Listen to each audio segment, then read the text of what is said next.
podcast with Tanya and Claire and a very special guest. Who's our special guest? Who is it? We have a very straight, very white young man on the podcast tonight. Our colleague Aiden. Hello. Oh, thank you so much for doing this, Aiden. No problem. I wouldn't say I was invited. I feel like I was pestered rather than invited. It was a week long of torment and torture. Yeah, it showed your loyalty to us that it did take us, 4 or 5 episodes for you to finally pay attention. Was it loyalty or was it me actually having to go to his house and say, Aiden, have you listened to the podcast? Yes. We've been calling you. Knocked on my door yesterday. I was like, now or never.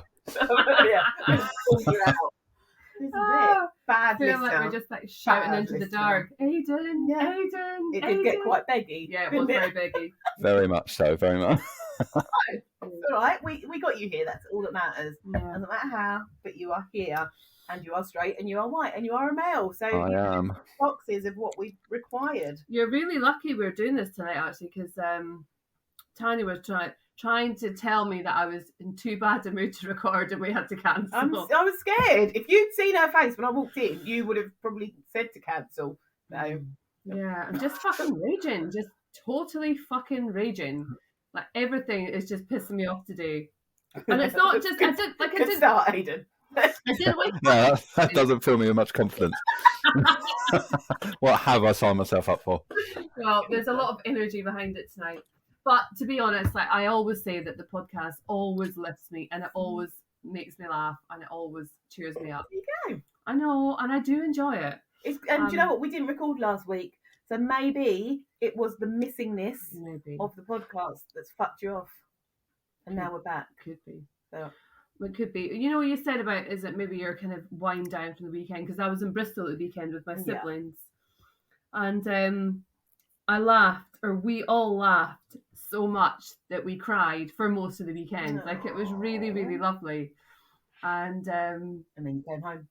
And then I came home and I had to be a parent again. I had to be a partner again. You've not laughed since. I haven't laughed since, no. Oh, joy. That's been pretty fucking sad. Anyway, that's enough of my woes. I'm going to stick a sock in it and drink my wine. Yeah. I was in the bath getting really fucking... I'm going to carry on.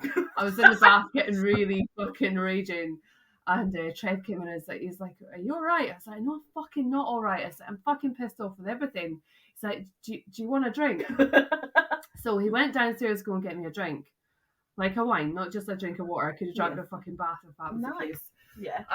Why not? He came back upstairs. He didn't come into the bathroom. I was like, is he mugging me off? Like, God. Like, because he actually forgotten to get my fucking glass of wine when he went. He did. He forgot. No, he didn't. Yeah, he forgot. Can he not read the room? Oh, honestly, I got out the bath and I went into the bedroom. I was like, where's my fucking glass of wine, Trevor? Oh. He's like, oh, I'm really sorry, I forgot. I said, yeah, you're just making me even more fucking pissed off. Wow. Thanks, Trev. Yeah. Helping the cause. I know. It's all right. See, another straight white man. I know. Just completely out of tune. Yep. So we have, in the spirit of kind of what we talk about a lot of the time, and this is more kind of focused on your work, not so much mine, in this anti-racism. And but equally the world, because the world is run by straight white men that are fucking things up. Yeah. So I'd like Aiden to explain to me why have you done this, Aiden? Why is this happening? Lumping everything on me. I think that I knew I shouldn't have come on here. Basically, yes. Do you know, it's I remember the first conversation we ever had together about white privilege, and I got it straight. I think I got it straight away. But I've also had conversations with other, and again, I'm not wanting to name this particular person, but they really fucking upset me. And he is a straight white man. It's not Trevor. Yeah. But it made me... I feel that sometimes that they're the bad guy. Like, no, I don't think of them as a bad guy. I don't know if this is something that you feel, Aiden. Like, do you ever feel that kind of society's now looking at the straight white man as, well, it's all your fault? Like, I think more and more so, but is that I think it's not necessarily a bad thing. I think the more straight white men that are aware of our privilege, the things that we've caused in the past, is only going to be a good thing. But unfortunately, today's nature of society is yes, no, left, right, kind of always opposing opinions. No one can ever agree to disagree on things, so we'll always challenge it, question it, and things like that. So it just causes tension, rifts, etc. Yeah, challenging opinions, that's a really key thing, isn't it? Because so many people feel that if you enter into a challenging conversation, that there either has to be a right or a wrong answer, and it's not. Sometimes it's just the discussion. It's just hearing somebody else's view of things. And I tend to find, and I'm generalising so much tonight, and I'm not that bothered, but I tend to find the people that I come up against the most, that are most resistant to just having the conversation or accepting that they're not maybe 100% right, will be straight white men. It tends to be the most resistant arguments that I will have, or the most resistant conversations, and it's quite infuriating, because for me, like I said, they hold the power, that they are probably mocked less than any other community, but yet they're the most defensive, possibly. I don't know if you agree, Aiden. Would you say it's just straight white male, or do you think you could also almost throw in age in there? Do you think a lot of people would probably go middle-aged straight white male? Do you think that's probably true? Do you think it's a generational thing? I.e., my generation, I'm in my late 20s, we're probably more aware of what we're... I think you are not... You probably wouldn't fall into my category of straight white male as much as you are straight white male. And that maybe is to do with your age, because you are more open to conversations, you are more educated on a diverse range of kind of community needs and things like that. So I wonder if it is an age thing, because what are you, late 20s? 28. I'm 28 now, yes. So that is, what are you, a millennial? You a millennial? Born in 93. I lose track. I know we looked at that before, didn't we, a few months ago? You're a millennial, though, too. I'm a geriatric millennial. Oh, wow. Yeah, it's a fucking term. That's sad. That pisses me off, too. Imagine that to another. Fuck you! That's sad. It's fucking terrible! That's what it is. Wow. See, I'm what am I, Gen... I don't know. What? I can't remember now. I'm old. Gen Z? Gen Z? Didn't start creating these taglines for your old generation. Shut up, I am. I'm a Gen something, but I can't think what letter. But it's not, because I'm after the baby boomers, and then they said a Gen something. But maybe it is my generation upwards. Well, looking at an age. The person, the kind of, I think of my dad, like if I were to have conversations like that with my dad, so my dad is, 64, I think. He would very much feel like I would get an eye roll from my dad. It wouldn't be a kind of inclusive conversation. My dad would very much feel, I'm totally generalising, and I'm pretty sure Dad doesn't listen to podcasts, so I'm pretty safe.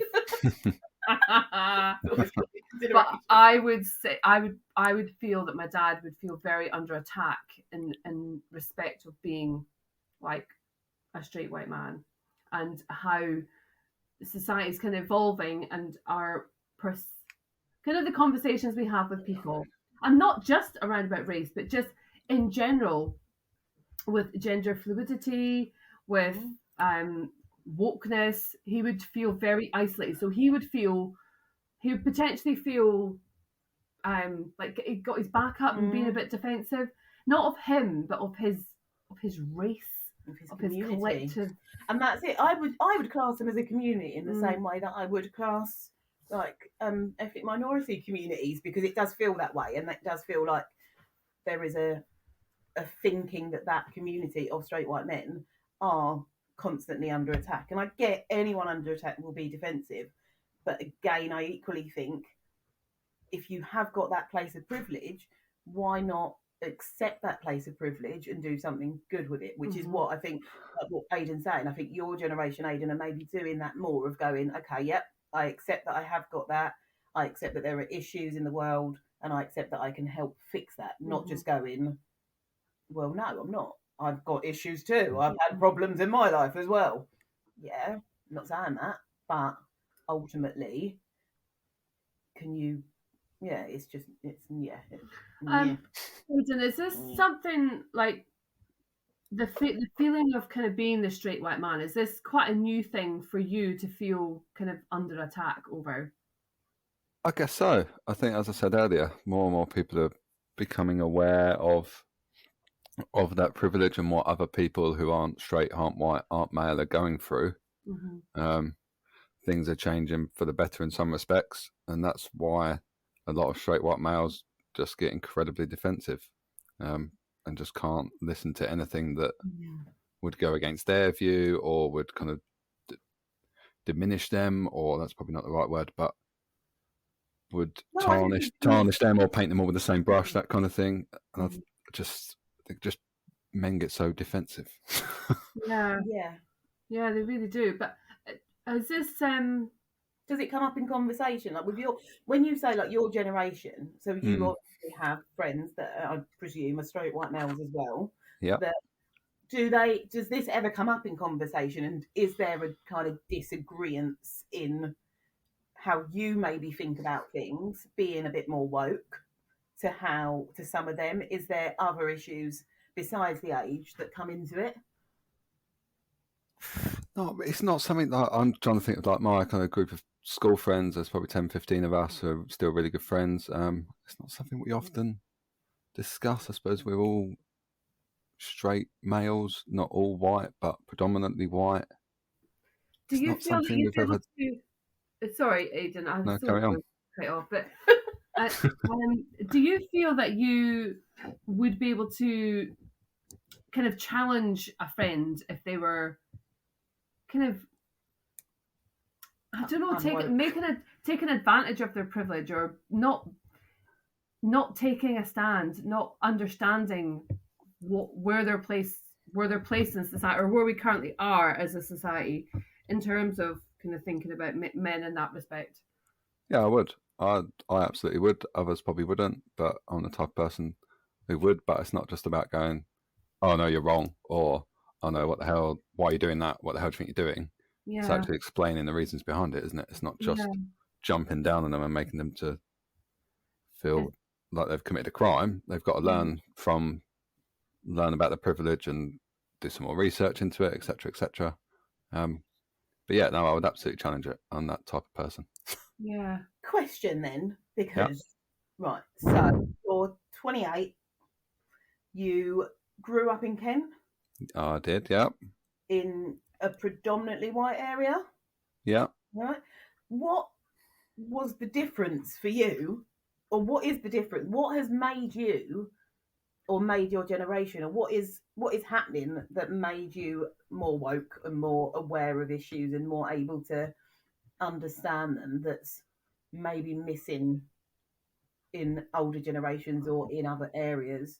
I know I'm generalising again, but I mean, even for you, like what do you think makes you so aware of what's going on? I think social media. I mean, I know we moan about social media a lot, but it does have its positives, and I think that there'll be lots of different people out there who get exposure who probably aren't, again, straight, white or male, who expose those kind of privileges that we feel, and we, as in straight white male community, have experienced. But I don't know what else. It's just, that's tough. I think other than social media, because probably TV probably exacerbates the problem.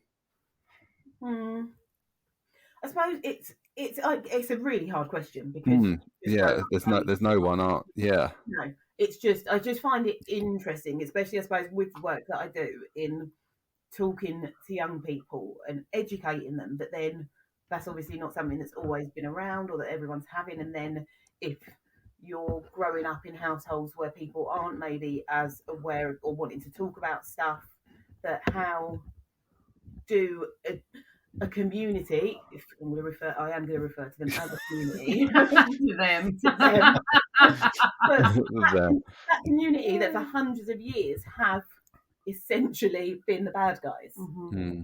Whether that's earned or not, they have essentially been the bad guys. But what changes that and now will, because even as, I suppose my brain also goes that even as going, you're saying like an age thing, but my kids have had experienced racism from younger generations or younger kids that you'd think, oh, I wouldn't have thought you'd still think like that or act that way. Or had Callum today came home and said that a friend made a joke to him. So there was a black girl walking past and made a joke that the girl was fit or something like that. And said something along the lines of, you could play slavery games with her. Fuck off! Yeah. No! Today. And I'm like, are you fucking what? Like, and it was, and he did say he had the boy, because I was like, what did you do? Who do I need to ring? Who can I find? Oh my God. And he did say that he had the boy up, and the boy was like, oh, I thought it was funny, I know it's not funny. And it's things like that then make me think, what is there a change in the mindset, or do we reinforce that kind of power imbalance of the straight white male because everyone's still in power is like generally not straight white males, that it's I suppose it's I don't know where I'm going with this, but is the fact that where does that change come? How do we get rid of them? Basically, can we genocide the straight white male community? I wouldn't. Do you know what? Nobody would joke about that with any other community, so that's just totally uncalled for comedy and a very poor attempt at comedy. Well. I do feel that it must be difficult to be somebody within that particular community and to speak out and try and to get other people educated and trying to get other people aware.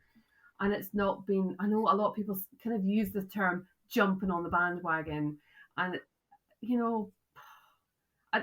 I don't like that phrase, but I get the connotations behind it, and kind of trying to encourage people to think in a different way, re-educate yourself and learn. I think I've definitely become a lot more aware and whether I probably began my anti-racism journey from when you began part, really, because that would I have known to be brave enough to do it beforehand? Being a white person, do I have enough friends in the non-white community for me to be able to say, oh yeah, you're wrong when you say that, that's offensive to somebody who's not white, when I don't know, because I've got you and I can ask anything to you. But if you don't have a non-white friend to ask, is that a safe question to ask in a safe place? I guess social media kind of gives you that, like part groups and things like that, but it's I do wonder how my journey would have gone. And certainly working within our company now, because it's such a diverse company in the way in which we work together, but we also work with young people. And I just, when guys come into the room, it's very, I'm trying to think of all the young people that I've had across my door in the last kind of couple of months, and it's predominantly girls, to be fair. But there has, this new school that I'm working in today, there's been more young men. And out of the 5 or 6 young men that I've seen, only 2 of them have been white. Okay. The others have been of another race or a mixed race. And it's funny now, because I now see people in a different way. I see the straight white man, and I often wonder, like, what is it like to feel like people look at you in a different way? Like, I don't know. Again, I don't really know where the conversation is going, but I've started to look in a different way at people. Yeah, I think it's interesting though, because if we fight against labels so much, but actually everyone is slightly labelled, and that's not necessarily a bad thing because it's an identifier. But I think that it was even Catherine Ryan when I went to see her a couple of months ago, and she was like, the only people we can take the piss out of now is the straight white men, because they're the only ones we haven't taken the piss out of. Like, if you look at comedy, it's gone through so many things, but then equally, I think if we look at things like Brexit, and that was obviously a group vote, but that was, I know I spoke to a lot of straight white men then that felt very threatened, I suppose, within their country. I don't know if you ever not felt that, but noticed that, Aiden.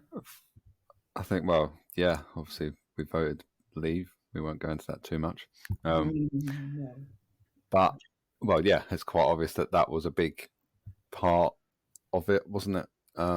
Immigration and being white, etc. It's not something I ever felt or was particularly concerned about. But I think your point, Claire, about you saying, or you asking the question, what would it be like to be a straight white male in a way? I mean, why is it that you're questioning that now? Why is, like, a bit like what you asked me 10 minutes ago about why is it that our generation or my generation is now more aware of things? Why is it that everyone is now more aware that a straight white male is frowned upon and things like that?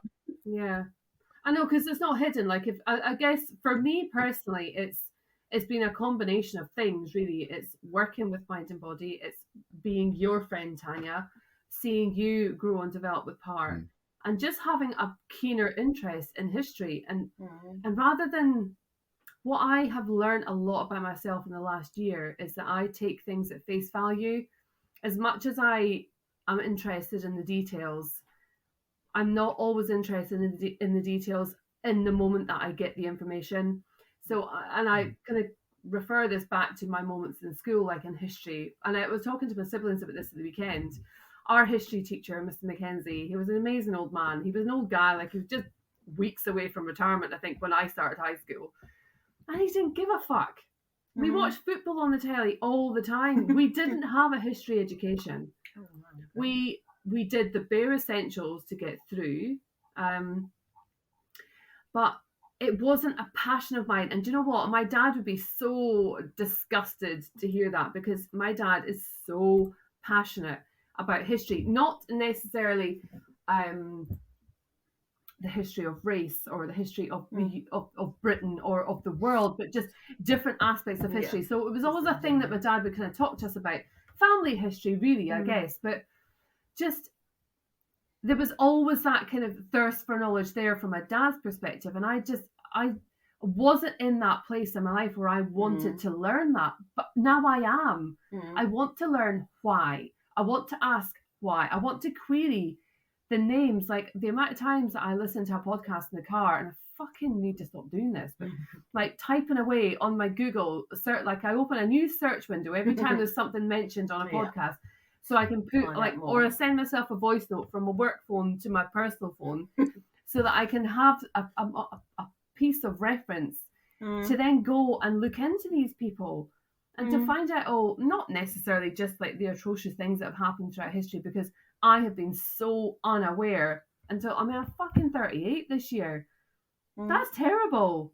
That I only is that not the curriculum that we're brought up with, which is why everyone wants to change the curriculum, because we're not learning but about. We weren't even really fully getting the curriculum. This is that's what I mean, though. Even there, you're not getting the curriculum, but you're getting nothing. Yeah, just getting the fucking horrible skin on top of the milk. Like, it was just the white milk of that. Oh fuck! That was such a good pun. I ruined it.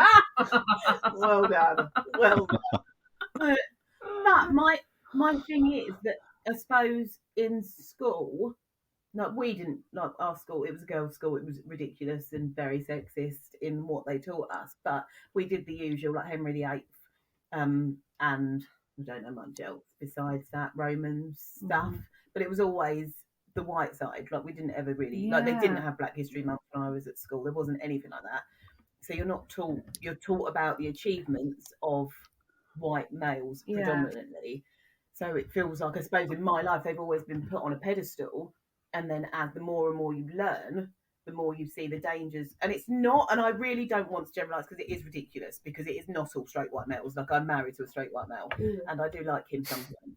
So it's not everyone, but I am generalising in the fact that if it's generally I'm generalising, but but it's if I suppose for me as a black woman, it's the person I would fear most in the world is probably a straight white male. Yeah. Essentially, because of see, you were talking the other day about doing the test with the young people in school, the tiny young people in school, and the different races, the different jobs, the different responsibilities, and where your mind, that unconscious bias, kind of leads you to think. And I would if there was like a lineup of people, I would always think of the white man being the most powerful out of that. We are still very much that. But so, what was your kind of history education at school, Aiden? Similar. British history, Henry VIII, 6 wives. Oh, World War II, World War One. We won both world wars. Oh, look at us! Look at Britain. That was it. Like, shocking. I think that's the biggest issue. We did do American civil rights history, but that was in A-level history. Okay. And we did a little bit about Irish history as well. That actually, for me, Aiden, you even saying that explains a lot about you. For me, that you've studied those things as well at quite an early age. That would have been as well to have studied American civil rights. Like I said, even the Irish history. So that's minority histories at a very young age is gonna, I think, impact. Do you think that did? Probably did. Yeah. I mean, I would have known absolutely very little. I mean, that was history A-level, so I was obviously 16, and I would have known very little. I'd have probably heard of Martin Luther King at the time. Probably didn't really know exactly what he did. And maybe heard of Rosa Parks. That would probably have been the extent of my American civil rights knowledge at the time, and I obviously learned a hell of a lot. And the same again with Irish history. But again, that's because I've chosen that subject, because it's an A-level. It's not mandatory in years 7, 8, and 9, for example, is it? Did they during that talk about think of doing the history? So you've done the American civil rights, done Irish famine. Did they go into, or did you do like colonialisation and stuff as well? I remember doing. You're testing me here a little bit, but I remember doing a little bit about colonialism and slavery in English literature. I think there was like some old poems. I can't remember the name of the poems now. To do with slave trade and things like that. But again, probably very much just glossed over. Yeah, but that's I find that interesting that in a history A-level, you do the American civil rights, you do the Irish, like all of the issues there. Yeah. But you don't touch on, or you don't in an A-level history course do colonialism, and I think that again says a lot about how we react to space. Yeah, definitely. Exactly. I remember listening to or watching something kind of in the last couple of years, and they were talking about how the Germans have kind of recovered from their disgraced history with the World War, the Holocaust. Yeah. So, it's my friend Cynthia. It was her that told me, because she grew up in Germany, and she said it's such a huge part of our education. Like, we are, as a nation, so apologetic and so hell bent on righting our wrongs that they've kind of thrown their hands up and be like, hey, it fucking wasn't us, but it was our predecessors. It was the people that came before us that did this, and we want to educate our young people and understand that, so that it doesn't happen again. Of course, it's such common sense. Yeah, I know.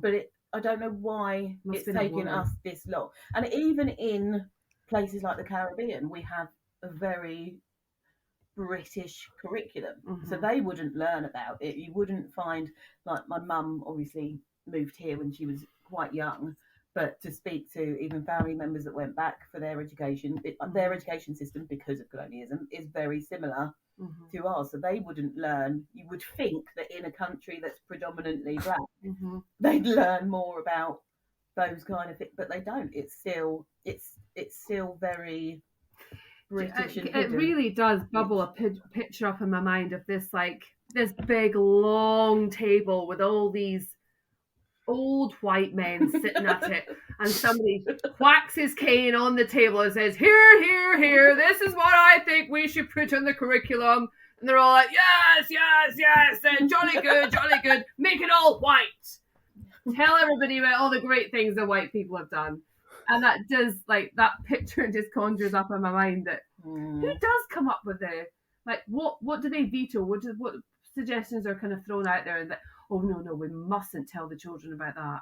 No, keep that stuff right down at the bottom of the internet. Yeah. You wonder if they even might have those like how the conversations, like you said, go, and whether, I know when, like, now the kids are still doing Of Mice and Men in school, which, yes, it's a great book, fair play, it's been around forever, but I learned Of Mice and Men when I was in school. That was what I left school 24 years ago.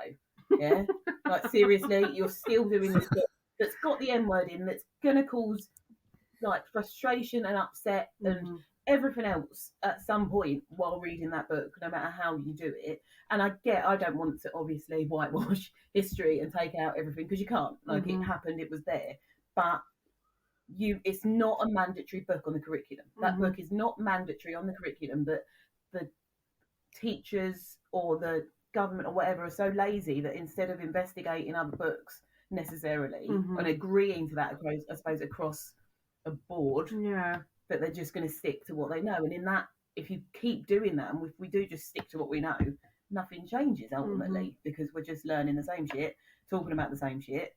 It's not making any difference. And I don't know that I am as much anymore. I was very patriotic once upon a time. I was very patriotic, and I still am. I am very proud to be British, and I always say British. I never really say English, because I would say I'm British, but it does. I'm Scottish. You are Scottish. You're not British. See? But it's interesting why we can't be proud British or English or Scottish and accept the faults of our predecessors, I suppose, and why then, if we are, or if a straight white male especially is patriotic, why that is then put down as racist, essentially, which isn't right.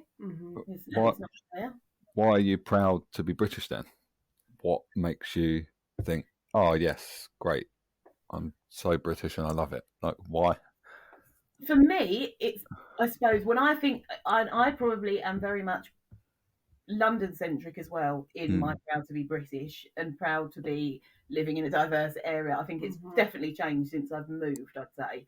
But it was such I felt like I lived in a really diverse community. I felt like we were really accepting of others and that we had done great things. I think I was naive in the great things that we'd done and the impact that had had on other people, even my, like, historic family and stuff like that. But I think I was very much. I don't know now where I stand. I'm not unproud. I would still say I'm British. Yeah. But I don't know. You just like mumble it under your breath when you go to a network. I'm Zara and said I'm British. Yeah. So I'm from the Caribbean originally, if you really want to ask. I can't claim that. So I mean, really, you were just proud to say you lived in London. Then there's nothing there. From what you said, tells me you were proud to be British itself. Yeah. I think there's such a line between pride, patriotism, nationalism. Yeah. Obviously, nowadays with Brexit, as you mentioned, and loads of other issues. But I think with us, I mean, I probably wouldn't say I'm proud to be British. I don't know if I could honestly say that. I've no reason. I mean, even looking with the state of our country and the world now, and even previously, what do I have to go, oh yes, I'm so proud, like personally? I don't really. Someone would say there's loads. I don't really. See, and that's what I do think, and that again, I think that sets you apart, Aiden. I think you are, because I know if I probably asked my husband, he would probably say yes, but I think he is a he is a stereotypical straight white male, and I think that he's maybe not as woke. He's gonna fuck me up one day. Listen, so it's fine. He doesn't. Anyone that listens that knows him, never tell him I speak back. Maybe you should get him on. Maybe he's the type of straight white male you want on it. Oh God, honestly, I think it would end up in a divorce. I'll have a gun hidden under the table. And it's not, and this is, I think, like you were saying at the beginning, that it's not that anyone is right and wrong, but I think that there's some, I suppose, take the stance in a lot of conversations in a moral stance. And for me, sometimes with a moral stance, there is a right or wrong. And I feel like I'm always on the side of right. I'm always right anyway. But I think that sometimes if you are not aware, or if it's not your lived experience, or if you're not able to kind of empathise in that way, then you can have that argument. I've said it before. You can't argue with me about my human rights or my experience with racism, because that's my experience with racism. So in the same way, I can't really argue with a straight white male that thinks that he's under attack in his own country, or that the country's changed, or whatever else. But I can say at the same time, there's a lot of countries that you've invaded that aren't, not you personally, Aiden. What country is the same as it was at its inception? Like, none. And for the better in some places and for the worse in others. But that's how we are a world of migrants, aren't we?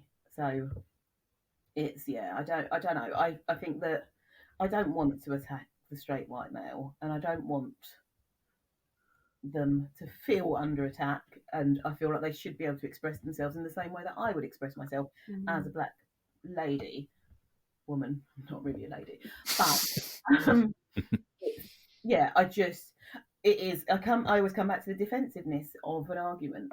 Is if you can't admit that, do you know what, as a straight white male, I probably do have a higher level of privilege than a lot of people, then I'm ultimately, I know that my brain will just go, I'm judging you. Unfortunately, I don't mean to. Aiden, have you ever felt like you've kind of subdued or silenced yourself in response to somebody's kind of, I don't know if attack is the right word, but kind of words directed towards you for being a straight white man? Have you ever felt like somebody has made a kind of direct beeline for you? Not really, to be honest. I can't. But you're woke though, Aiden, that's why. Maybe, yeah, I think. Again, I think it would only really come up if you were to say, I understand, or I'm aware of my privilege or something, I dare say it's not something you feel when you're standing in the queue at Tesco's, like waiting to pay for your fucking whatever. See, and but I find that so interesting, and I suppose, like you were saying, like putting yourself in that mind frame, that in my world, and I can only speak for my world, I suppose, but say in a queue in the shop, or if I'm in an environment, there's times that I'm very aware that I am a black female as well. Like walking home, I'm very aware if I'm walking home at night time, I'm a female, that puts me in a predicament, like, and things like that. But I wonder, like, the power that you have as a straight white male. Like, it's, I mean, I'm slightly jealous that you can walk around the world for the most part in real security of your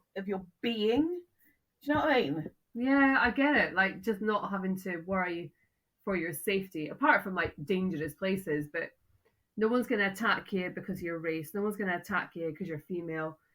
There was a joke that we kind of had. I say joke really loosely. Like at the weekend,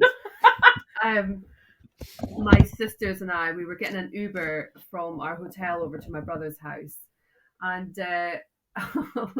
one of my sisters had made a comment about like not picking up the Uber from like a dark alleyway in case we get kidnapped and raped, like just because that could happen, you know, because we're three women. I mean, one of them's pregnant. She's maybe unlikely to get raped because she has. Well, you just don't know. But we felt, even as a trio, we felt vulnerable. Do you ever feel, and I know this is, I'm really asking you questions, Aiden, so I can't answer, they're completely ridiculous. But do you ever feel like under threat or out of your element because of who you are? I suppose, like just not you as a person, just you as a white male taking the straightness out of it.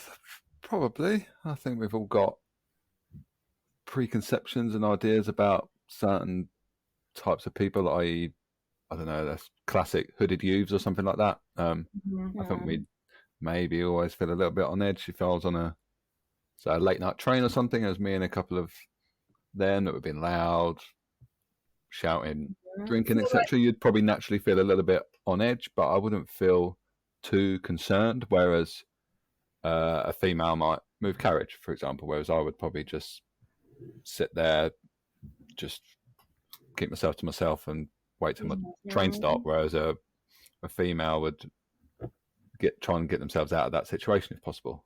Yeah. So, like, for example, if you were walking down the street and you were on your own, and there was like a couple of girls walking behind you, how would you feel? I think it depends how close. I mean, there's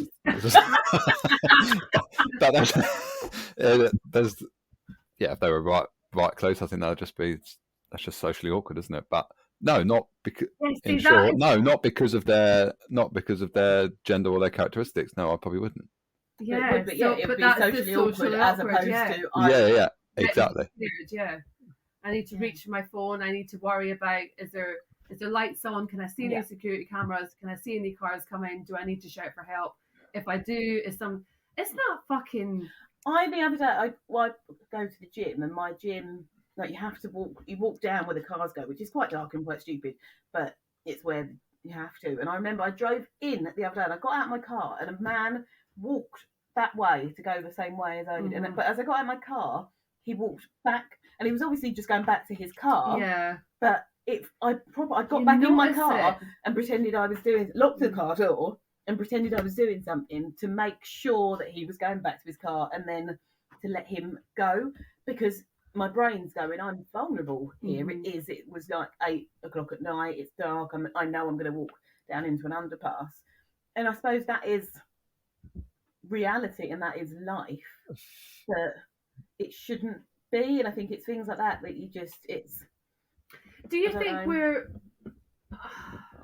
So some conversations I've had with people have made me realise or made me wonder whether we are taking ourselves to the extreme. Like, are we worrying too much? Are we feeding into it too much? Like, do I really need to get into my car and lock the door and wait for somebody to walk past? Do I really need to think that the guys crossing the road are waiting to see if I'm on my own, if I'm going to leave my 2 sisters and start walking home by myself?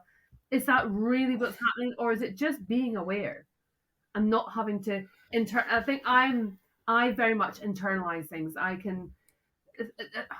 Not all the time. Today I am. Today I'm in everything. So I'm very much... Today, this whole conversation is from the perspective of a very angry Claire. White woman. A very angry white woman. Yeah, from proper fucking Karen. Yeah. And I am an angry white woman. Well, I'm a stereotypical angry black woman, so we're all doing well tonight. Yeah, I do wonder sometimes if we do give too much attention to certain things. But I don't think there's any harm in being aware and knowing the risks. You know, it's interesting you say that, because it's a conversation that's happening quite a bit on social media at the moment around race and around the fact that obviously, so we're not going to go into everything, but the stuff with Ukraine, and obviously there's been lots of racism and that kind of prevention of black people entering spaces. And a lot of people have said, we need to just stop talking about race. This isn't about race. We need to stop bringing race into the issues. We need to stop thinking that everything's about race. And I did sit the other day and think about it and think, obviously, we are in a really shitty time. Like, this is a country at complete threat. That, do we need to think about that? But for me, yes. Because ultimately it's like, well, can we not even have a war and just everyone be equal within that war kind of thing? And it's not. But it is a question of, do we need to think about the minority issues, I suppose, at a time when things are either worse for everyone or if you're not under attack yourselves. But then at the same, if you don't, then it just continues to happen. That if I didn't get in my car, and then that man attacked me, and I thought I should have got in my car, then I'd be like, I should have just got in my fucking car. But now I'm going to be attacked. Yeah. I think it would be daft to say that we shouldn't make it about race, but it would also be daft to say that we should ignore it entirely. I think we should just be aware that it is a factor that needs to be considered, but not necessarily provoking and instigating arguments. Or I don't know. But then from a point of having white privilege, I don't need to think about that. I don't need to worry about whether, if I were living in that country, would my race impact my ability to get free, to run away, to get on a train, to get money, to be able to have access to the bare necessities to get through today to reach tomorrow. But it's a very real prospect. And what's to say that if a black family fleeing Ukraine today didn't have access to any of those basic needs, could you then say that was based on race because they're black, or they were not white? Could we?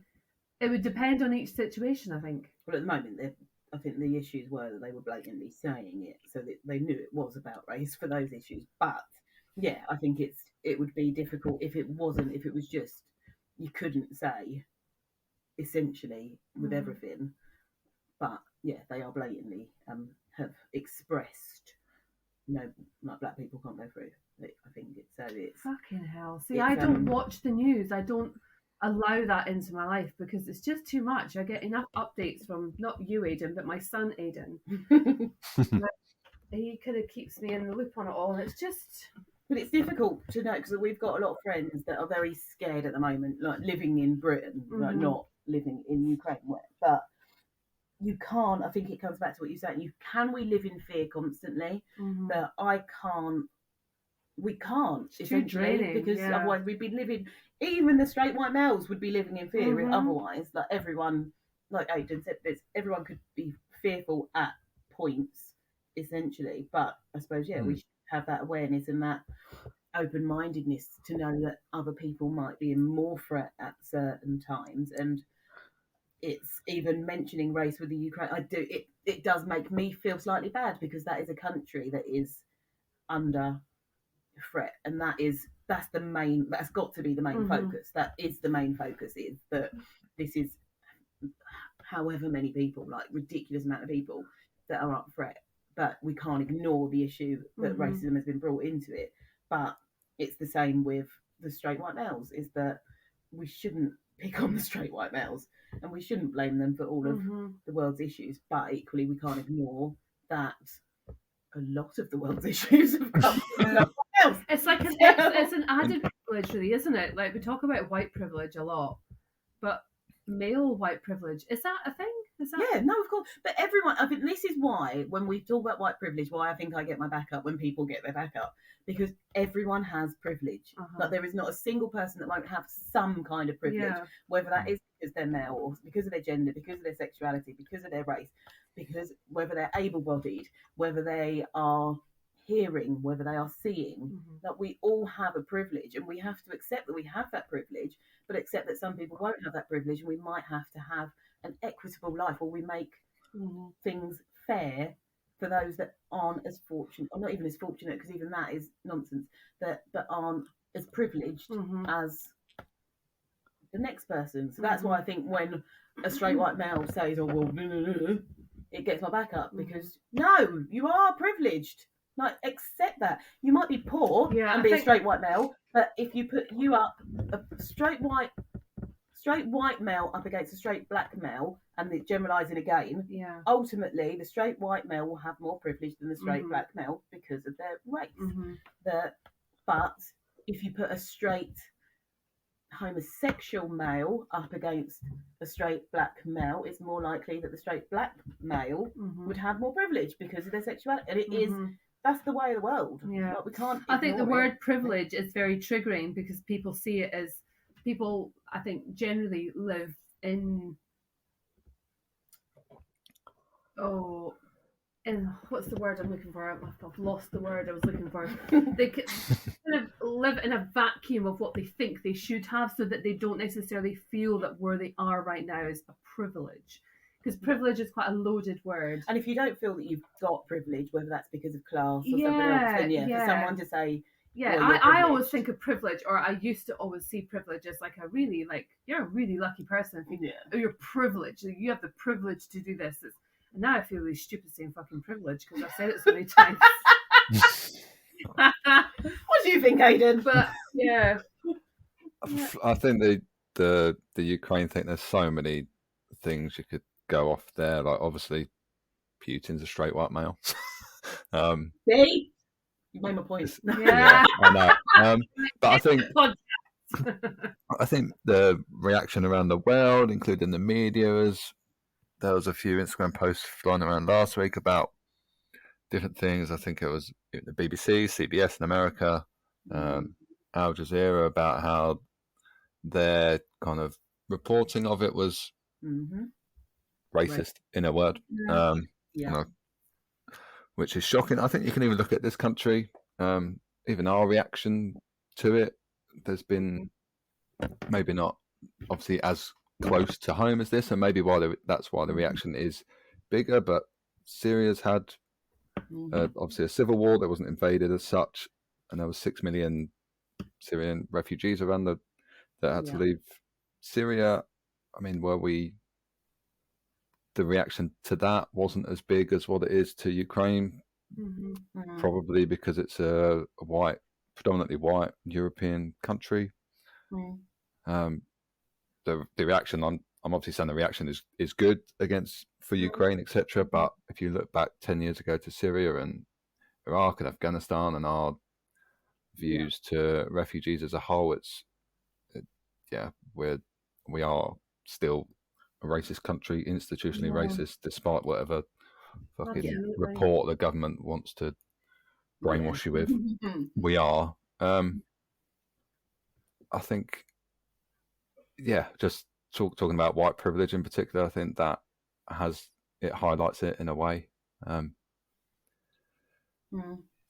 don't know where else I'm going, but it's such a complex issue, or a complex conversation, that is quite hard to nail it down to just a few topical points, really. No, but I enjoy the conversation. I enjoy most conversations around race and things, because I just think it's better talking about it.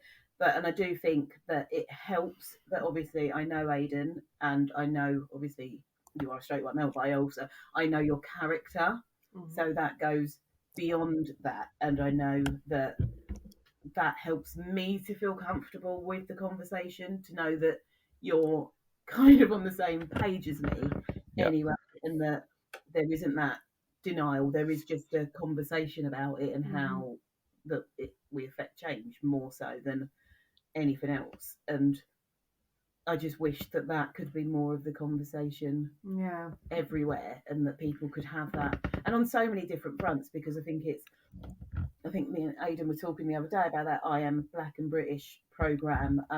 It was a good programme. It showed 6 black people different opinions on things, because we do all have different, everyone has different opinions on things, but equally how they reacted to Mr. Strange, who was the gay one in the group, and that people still have such, when it's not your world, sometimes as well, people have such aggressive views at someone, and will tell someone how wrong they kind of think their life is, or their views are. And I just think you have to be very careful of that, especially if it's a marginalised community, because everything they've been through, and we've talked before around that kind of intergenerational trauma, and it is a proven thing. It is part of you. That trauma exists within your DNA in certain communities, and I think that you can't just write that off, and we need to be more mindful of that when we're talking or having these conversations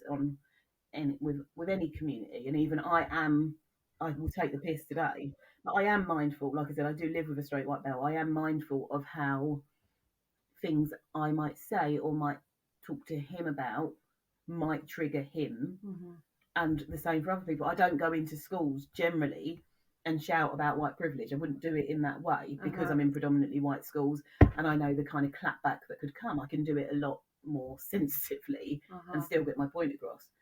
And I think that's what we have to do in certain spaces, I suppose. But it's interesting. It is an interesting one, and do you know what?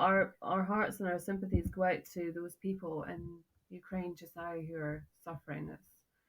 It's fucking terrible. One of the young people that I was working with the other day, she is Lithuanian, and her grandmother has opened. So her grandmother lives back in Lithuania, and she's opened her home to Ukrainian refugees who flee the country. And her friend is part Russian, and she's so afraid of other kids in school.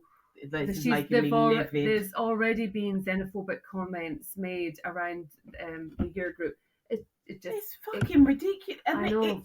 It makes me so angry. Yeah. It really does, because you just think, are you fucking stupid? Like, you cannot stand, and there will be, and I guarantee, because after anything there will always be attacks on people, because it's just the way of bloody stupid humanity.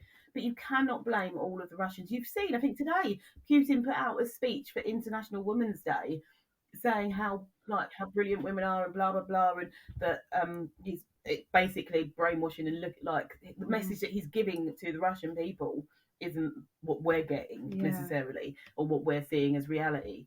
But that's not, we can't blame every Russian person, the same as I cannot blame every straight white male. That you can't. It's not. It's just stupid. It's the same with COVID, though. Like, everyone was just blaming every single Chinese or even Asian person on the planet. I mean, even fucking Donald Trump did. There's a president that arguably the most powerful person on the planet was blaming a whole entire continent for the. And it didn't hate crimes against Chinese people went up. Yeah, exactly. I mean, how fucking brain dead are we as a country?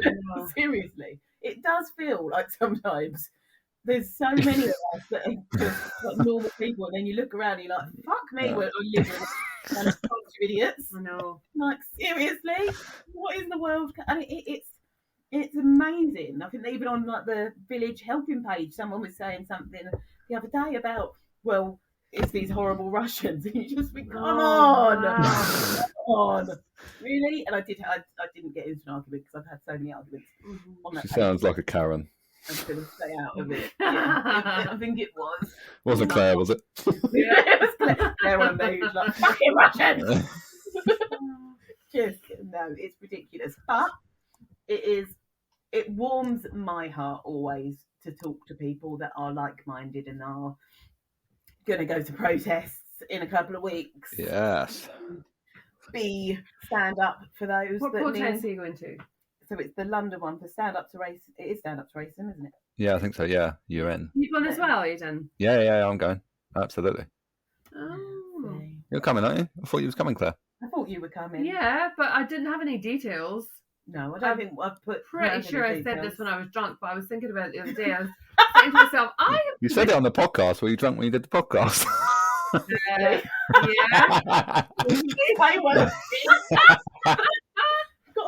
Full on party time. What stays on the what's said on the podcast forevermore. That is, it's out there. So yeah, I remembered about it the other day, and I was thinking, I'm pretty sure I've committed to doing a protest at some point this year, but I have no idea with who or where or what it's for. The 19th of March. Yeah. 12 o'clock somewhere in London it meets. Yeah, let's do it. What do I wear? What do I wear? Black Power t-shirt. Yeah. Oh, I can get the cricket out. Yes, I could get the cricket out and make us like a little uniform, a part uniform. I need a new jumper actually. That my one's dusty. Rinsed it completely. Yeah. Well, thank you for your time tonight, Aiden. It's really appreciated to have your perspective and your views and your words and your questions. No problem. Thanks for having me. White men that I like. Yeah. You're obliged to like your husband, but you've chosen to like Aiden. true. This is true. You do. Oh, dearie. Right.